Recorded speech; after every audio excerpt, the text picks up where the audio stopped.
When we started Great Comebacks, we had no idea what would happen.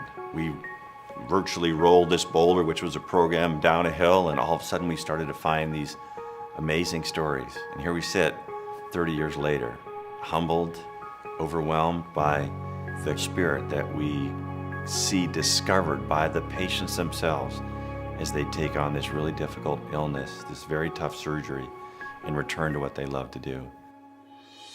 I was really scared. I didn't want to leave my family behind, and I didn't want to burden my family with a great possibility that I could have passed away.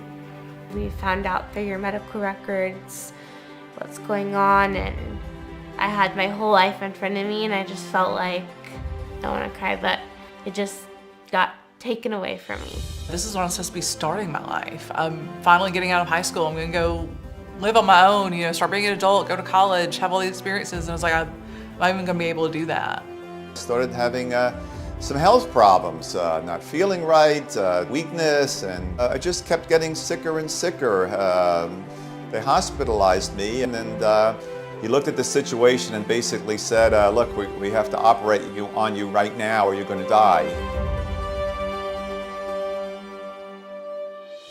We hope that Great Comebacks has been an opportunity to provide the hope these patients need, that they can get through this ordeal and come out of it and not just survive, but return to what they love to do. I have done so many more better things with the ostomy. I've maintained straight A's in college. I had this urge to start writing. I don't know what it was. It kind of made an impression on me, and I kind of got a little interested in medical things, and took my first job as a board-certified emergency medicine doctor. I started with theater. I'd always loved theater. And to me, that was kind of proof to myself that I was back, that I was gonna have a life, that I had survived this, and that I was not even that I survived it, I was gonna have a better life than I had before it.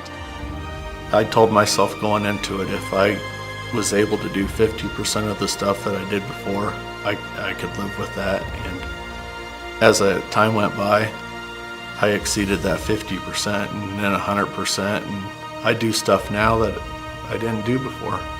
I have met some extraordinary nurses, and I just want to thank you for what you do for us. We are not good patients, and they're patient with us, and they're kind with us, and they're forceful with us when we need it. But mostly they believe in us when we don't believe in ourselves. They see us not as patients, but as people who have a chance to return to what we love to do, pursue the things that we are passionate about. I can't wait to see what the next 30 years are like, the stories we get to tell,